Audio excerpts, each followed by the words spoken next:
अस्सलाम वालेकुम, आकाशा यासीन आपसे मुखातिब है और आप देख रहे हैं विजन पॉइंट। नाजरीन, आज बात होगी, आज के पॉडकास्ट में हम बात करेंगे महारंग बलोच, जिसको दुनिया जानती है और कहा जाए कि कौन नहीं जानता, और इस वक्त पाकिस्तान में कौन नहीं जानता तो ये बिल्कुल गलत होगा। बलूचिस्तान के आम से ज़्यादा बलोच अस्करियत पसंदों के हुकूक की हिफाजत करती नजर आती हैं। कुछ दिन पहले होता यह है कि महारंग बलोच ट्रेन यरगमाल बनाने और फिर सिक्योरिटी फोर्सेस के ऑपरेशन में मारे जाने वाले दहशतगर्दों की लाशें छीनने की कोशिश करती हैं। यानी कि हमें ये चीज़ें नज़र आती हैं कि उन दहशतगर्दों की बात हो रही है जिन्होंने एक बहुत बड़ा साने यानी जफर एक्सप्रेस को किस तरीके से वहाँ के जो लोग थे उनको यरगमाल बनाया, फिर किस तरीके से कुछ लाशें हमारे सामने आती हैं और फिर वो उन लाशों को छीनने की कोशिश करती हैं। क्यों ऐसा किया, किस वजह से किया, तमाम तर चीज़ें आज के पॉडकास्ट में शेयर की जाएंगी आपके साथ। उसके साथ साथ दहशतगर्दों की लाशों के लिए महारंग बलोच का एहतजाज और हुकूमत ने फिर क्या करना था, हुकूमत का जो एक्शन था वो हम सब ने देखा, हम सब के सामने आया। बलोच यकजहती के मरकज़ी ऑर्गेनाइज़र महारंग बलोच को गिरफ्तार कर लिया गया और फिर कोयटा जेल मुंतकिल कर दिया गया है। अभी तक तो खबरें ये हैं कि एक माह के लिए उन्हें कोयटा जेल मुंतकिल किया गया, लेकिन आगे चल के देखते हैं कि इस पर क्या होगा। महारंग बलोच की गिरफ्तारी और BYC का जो एहतजाज है वो हम सब देख रहे हैं कि क्या है। कोयटा में रैली और हुकूमत के खिलाफ जो नारे लगाए जा रहे हैं, क्यों लगाए जा रहे हैं? जब आप दहशतगर्दों का मुतालबा करोगे, वो दहशतगर्द जो मर गए उनकी लाशों का मुतालबा करोगे कि शायद वो हमारे मिसिंग पर्सनस हैं। अगर मेरे पॉइंट ऑफ व्यू से बात की जाए तो मुझे तो ये लगता है कि रियासत पाकिस्तान को फिर दिखा देनी चाहिए थी कि अगर आप कह रही हैं कि वो दहशतगर्द दिखाए जाएं जिनकी लाशें दफना दी गई हैं और वो हमारे ही लोग हैं, तो फिर एक बहुत बड़ा सवाल जो हमेशा उठता है कि ये बहुत ही मासूम लोग हैं, फिर इनकी असलियत जो है वो सामने आ जाती है। अगर वो इस चीज़ को एडमिट कर लेते, मान लेते कि यही दहशतगर्द जो है हमारे मिसिंग पर्सनस हैं, तो फिर ये लोग कौन थे? ये लोग कौन थे जिन्होंने ट्रेन को यरगमाल बनाया, जो पाकिस्तान में मुसलसल हमले कर रहे हैं, पाकिस्तान में बदअमनी फैला रहे हैं, पाकिस्तान में दहशतगर्दी की फ़िज़ा जो है मतलब फिर फैल चुकी है। ये तमाम तर चीज़ें जो हैं आज के पॉडकास्ट में हम लोग शेयर करेंगे, लेकिन इसके साथ साथ मैं बताते चलूँ आज के क्वेश्चंस के हवाले से जो कि हम जवाद फैज़ी साहब से करेंगे। और सवाल तो बहुत ज़्यादा है। महारंग बलोच की गिरफ्तारी के असरात क्या होंगे, आगे चलकर असरात क्या होने वाले? बदअमनी जो है वो तो फैल चुकी है, लेकिन PTI मुल्क की एक बहुत बड़ी सियासी जमात, उसका महारंग बलोच के हक़ में जो बयान है उसके असरात क्या मुरतब होने वाले हैं। अस्सलाम वालेकुम सर। वालेकुम अस्सलाम। सबसे पहले तो बहुत शुक्रिया ज्वाइन करने के लिए। आपका शुक्रिया। सर क्या कहेंगे, तमाम तर सूरत हाल आपके सामने है। आपने अभी आगाज़ में 2-3 बातें ऐसी कहीं जिसको पहले एड्रेस करना ज़रूरी है। आपने कहा कि वो कह रही थी कि हमें लाशें दे दी जाएं या दिखा दी जाएं। वो बेबे लगती है, वो माँ लगती है। मुझे तो ये पता चला कि ना वो माँ बन सकती है, क्योंकि ना वो ही है ना शी है शायद ना। इसके बारे में फिर कभी बात तफसील से करेंगे। लेकिन इशू ये है कि जब ऐसी चीज़ें मुतालबात किए गए तो फिर हमारे जो इदारे हैं और हमारी जो हुकूमत है, उन्होंने वाज़े तौर पे ये कह दिया कि जो इनके लवाहकीन हैं, जो पसमानदगान हैं, जो वालदैन हैं, वो आए सामने और उन्हें दिखा देते हैं। जिसका लाल होगा वो ले ले। वो नहीं आए, ये क्यों ले? मैं ये कहना चाहता हूँ कि इसका क्या तुक है कि वो किसी भी मरने वाले, कत्ल होने वाले, जहन्नम वासिल होने वाले को मिसिंग कहे या हीरो कहे या कुछ भी कहे, इसका क्या ताल्लुक है? यही वो साजिश है कि ताकि हवा दी जाए, हालात ख़राब किए जाएं, मामलात ख़राब किए जाएं। और अगर एक बंदा मरा है, अगर कत्ल हुआ है, अगर वो जन्म वासिल हुआ है, तो किसी का बेटा होगा। आपने ये देखा है कि KPK के अंदर एक फितनतुल खवारिज का जो दहशतगर्द वो मारा गया, तो उसके बाप ने, अहमद खान ने, वो नईम का, रिजवान था या नईम था, जो मरा है हमारे इदारों के हाथों, हमारी सिक्योरिटी फोर्सेस के हाथों, उसने अपने बेटे लख्ते जिगर नूरे नज़र उसकी मैयत को भी उसने कहा ना जनाजा पढ़ना है, ना फातिहा पढ़नी है, ना कोई दुआ करनी है। ये जहन्नम वासिल हुआ है और पूरे गांव ने, इलाके ने उसका जनाजा नहीं पढ़ा। एक तरफ तो देखे, माना तो ना, बाप ने ये तो तस्लीम कर लिया ना कि मेरी गलती थी, लिहाजा उस तरफ अगर महारंग बलोच, बल्कि मैं रांग बलोच है वो और लांगू है, लिहाजा उसका क्या तो क्या वो ये कहना जी सानू दो लाशा, किस लिए? पुपी लगती हो, इसलिए। ये तो पहली बात तो ये। दूसरी बात, आपने वो अब वो कुछ भी कह सकती है। वो मुझे तो एक शायर के शेर याद आ गए कि सिखाए कौन कुत्ते को किसे भौंके कहाँ भौंके, ये उसकी अपनी मर्जी है, जिसे भौंके जहाँ भौंके। लिहाजा ये तो इस किस्म का कुत्तेपन हो रहा है। और वो उसके बारे में आपने कहा कौन नहीं जानता, आप पर्सनली जानती हैं उसको? नहीं, आपने सिर्फ खबरें जो आजकल पढ़ी। हो रहा है ना, मैं वही उस कह रहा पे हूँ। महारंग बलोच तारीख तो उस कभी वजह देखी है? से तारीख कभी देखी है? कभी आपने ये उसके बारे में रिसर्च की, सर्च नहीं, मैं रिसर्च की बात कर रहा हूँ कि वो महारंग बलोच जो कहती है मेरी माँ ने जेवर बेचा तो मैं मेडिकल की स्टूडेंट हो गई, इसको स्कॉलरशिप मिलता रहा 6,000 पर मंथ, जी, तब मिलता रहा। और जब ये MBBS कर रही थी, उसके बाद जब इसने हाउस जॉब की 42,000 पर मंथ इसको वो मिलते रहे। अब 2 साल से ये पोस्ट ग्रेजुएशन ट्रेनिंग के नाम पे 72,000 पर मंथ ले रही है इसी रियासत पाकिस्तान से। मादा जेवर बेचिया 72,000 रुपये अब भी तुम ले रही हो, और यहाँ आके लाशें मांगती हो दहशतगर्दों की, इस मुल्क से बगावत करने वालों की। What is this? एक चीज़ मैंने फिर कहा ना, आपने कहा पूरी दुनिया, हाँ पूरी दुनिया इस तरह जानती है। आप कभी आयरलैंड, जर्मनी और उसके बाद स्वीडन था शायद, या और 2 मुल्क थे, वहाँ चले जाएं, वो इनको बहुत ज़्यादा करीब से जानते हैं, जिनके साथ ये जपियाँ डाल के खड़ी होती है और मेल फीमेल की उसमें कोई तमीज़ नहीं रह जाती।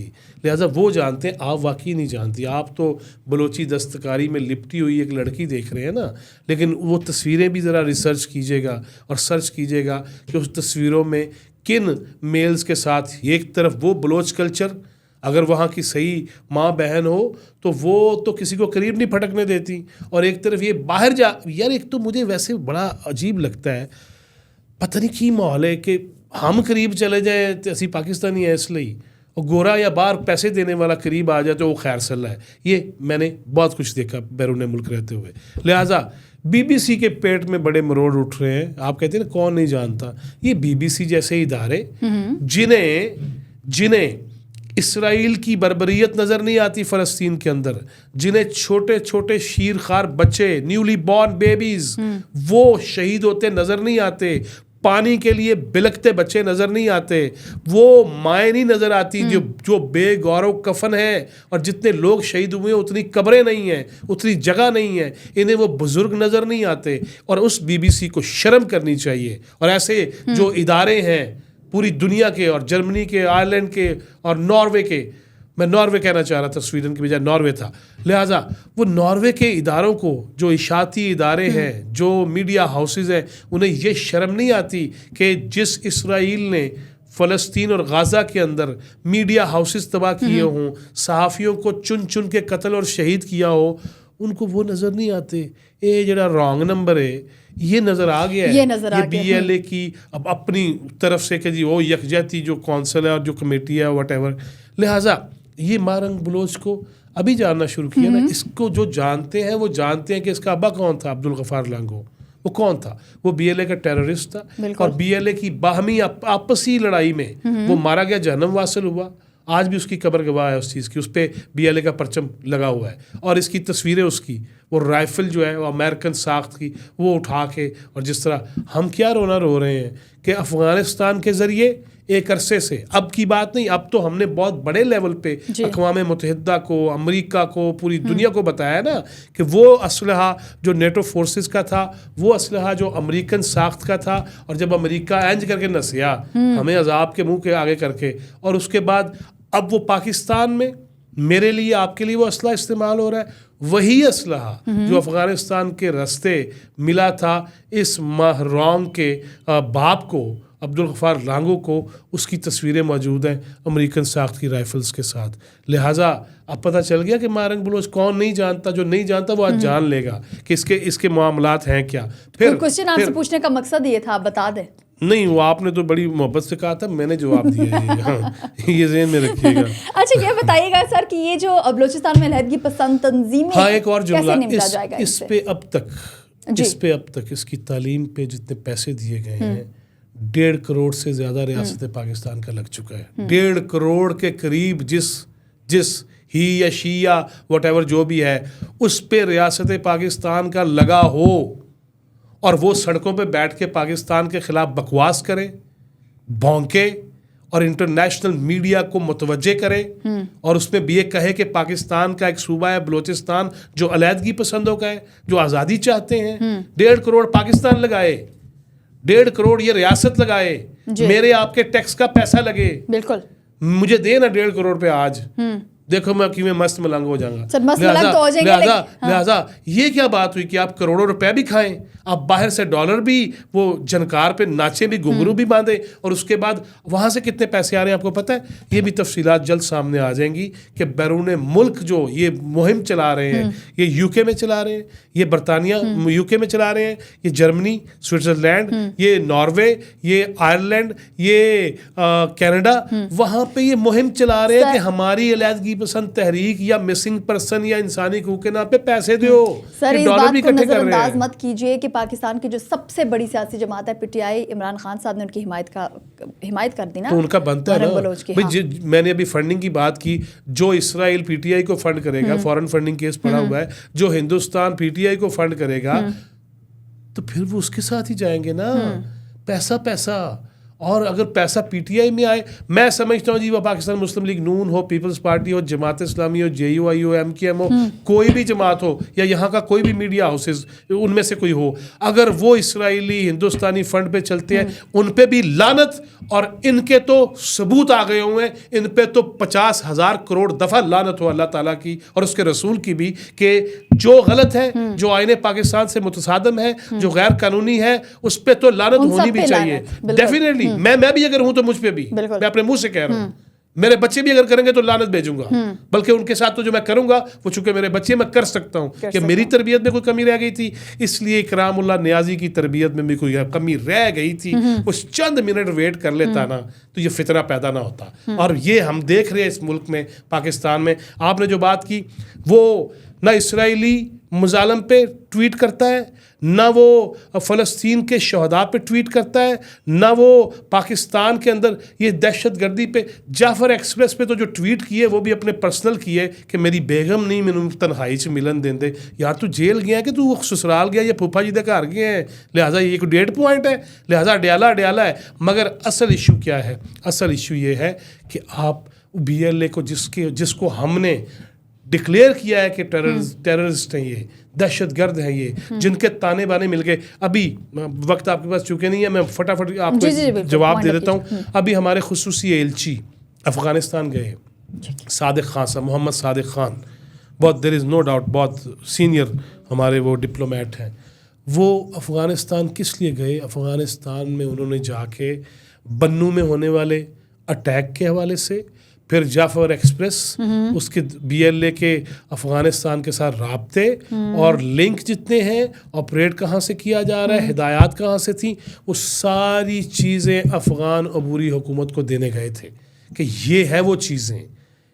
और आपको याद है जाफर एक्सप्रेस में हम पहले भी ये बात कर चुके हैं आकाशा, कि जब हमें अभी इतला नहीं मिल रही थी कि जाफर एक्सप्रेस का किया हाल है, लेकिन इंडिया में सेट लग गए थे मीडिया हाउसेस के अंदर, और BLA के तर्जुमान भी बैठ गए थे। और वो जो जिस तंजीम का आपने नाम लिया, रमज़ान में बार बार उसका नाम भी मुझे लेना वैसे वज़ू मेरा ख़राब होता है, लेकिन मैं उसके बावजूद वो PTI जिसके आपने देखा है उसके सोशल मीडिया अकाउंट्स के वाले से जो इन्वेस्टिगेशन हो रही है, यार अफसोस नहीं है? आप सच्ची एक बात बताना गुड़िया, मैं आपसे जनरली पूछ रहा हूँ, जब आप ट्वीट देखते थे नियाजी साहब का, या जब PTI ऑफिशियल या तहरीक इंसाफ, आपको वैसे सवाल नहीं ज़हन में आता था कि एक बंदा जेल में और उसको इतनी सहूलत मिली हुई है, वो ट्वीट कर रहा है? आता था कि नहीं? ये सवाल सिर्फ मेरे जहन में नहीं बल्कि बहुत से देखने वालों के जहन में भी आता होगा कि मतलब अगर एक जेल में बैठे हुए इंसान को इतनी फैसिलिटेट किया जा रहा है तो क्यों किया जा रहा है? और अब मुझे पता चला ऐसी कोई फैसिलिटेशन है ही नहीं। वो उनके मोबाइल फ़ोन्स चले गए बाहर, और इस बारे में तो आप पिछले दिनों मिली भी हैं शेर अफजल मरवत को। तो शेर अफजल मरवत जो मुख्तलिफ जगहों पे कह रहा है ना कि वो नहीं है, कई जटां दा पुत्र शहबाज गिल, वो जो है वो लेके गया चोरी करके न्याजी साहब के फ़ोन। और अगर चले फ़ोन चोरी भी किए हैं तो ये किसी अपनी बहन को अटार्नी दे दें या किसी वकील को दे दें कि जनाब मेरे फ़ोन चोरी हुए हैं, मेरे अकाउंट्स कोई गलत तरीके से इस्तेमाल कर रहा है, लिहाजा उसको ब्लॉक कर दिया जाए, सस्पेंड कर दिया जाए, मेरे बाहर आने तक रोक दिया जाए, मेरा अकाउंट कोई और इस्तेमाल ना नहीं कर करे। सकता। लिहाजा वो चल भी रहे हैं, उसमें पाकिस्तान मुखालफ नारे भी हों, उसमें लोगों को उकसाने वाली बातें भी हों। यार रमज़ान में तो मेरा ख्याल है हमने सुना है कि शैतान कैद हो जाता है, इतना भी चक्कर नहीं है। लिहाजा मुझे समझ नहीं आ रही कि ये कम से कम पाकिस्तानियत का ख्याल कर लेना पाकिस्तानियत का ख्याल करना चाहिए। बहुत शुक्रिया जवाद फैजी साहब, आज आप हमारे साथ मौजूद थे। इसी के साथ ही अपनी मेज़बान आकाश यासीन को दीजिए इजाज़त। खुदा हाफ़िज़।